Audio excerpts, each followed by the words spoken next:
Hey, welcome again to another episode of English Breakthrough. In today's session, welcome back to English Breakthrough. It's been a while. I've not made a video since April, and some of you are probably wondering, hey, what happened to this guy? Did he drop dead? Almost. I was rushed to the hospital in the ambulance in May, and I had to have some heart surgery, minor heart surgery. They put a stent. This is the third stent I've had put in. A stent, if you don't know, is a little metal tube. They put it in your artery, and it expands your artery so that the blood can flow. My blood was blocked 90%, so they said I could have had a heart attack, but I didn't. I'm still alive, and I'm back, but a little bit tired, and my right arm, this one here, still doesn't fully function. It's still a bit paralyzed because it pinched a nerve here, and so my arm is kind of stuck. Can't write, I can't type, but my energy level is starting to come back, so that's why I'm able to make this video today. So thanks for hanging in there. Today I've got something really interesting for you.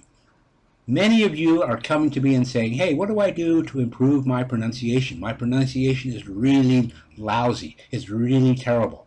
And I want to tell you something. My guess is your pronunciation is really not that bad.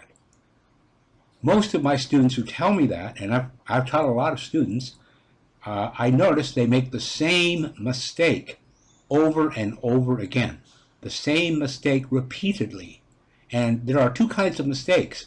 There's a simple mistake, which is just a little glitch, where you maybe say the wrong word, but people can still understand you. That's a minor problem. The major problem is when you say a word and you mispronounce it, or you have a sound that you mispronounce and people can't understand what you're saying. That creates a problem. So for example, instead of saying think, you say tink or dink.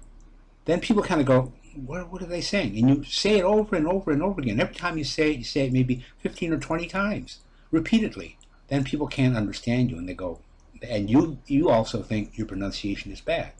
So the key to it is to correct the one big problem. And 90% of the problems will be fixed. 80 to 90% of your bad pronunciation is usually one sound or one phrase or something that you get really wrong and people can't understand you. So I'm going to give you this very simple exercise. It'll take you about 3 to 4 weeks to complete the exercise. I really advise you to do the exercise as I tell you how to do it, and you'll get the full benefit. So here's the exercise, follow the instructions, and do it exactly as I tell you, and your bad pronunciation will go away. Here's the exercise. Okay, so here are the 3 steps to better pronunciation. Follow all 3 steps. There's no shortcut. This is the shortcut.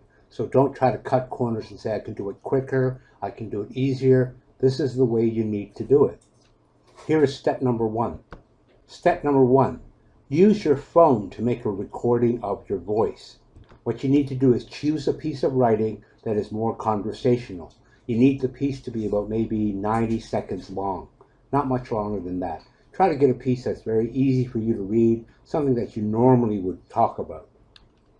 Step number 2, find someone who has good pronunciation and a good ear for listening.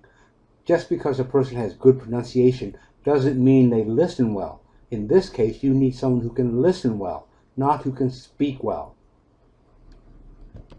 And then have the person listen for your errors and have them make a list of your most common errors, your most frequently made mistakes.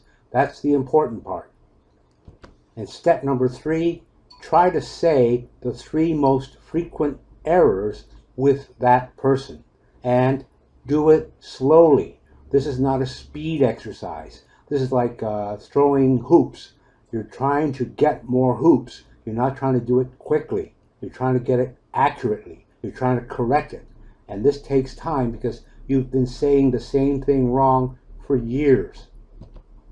So for the next 3 to 4 weeks, correct your most frequent mistake.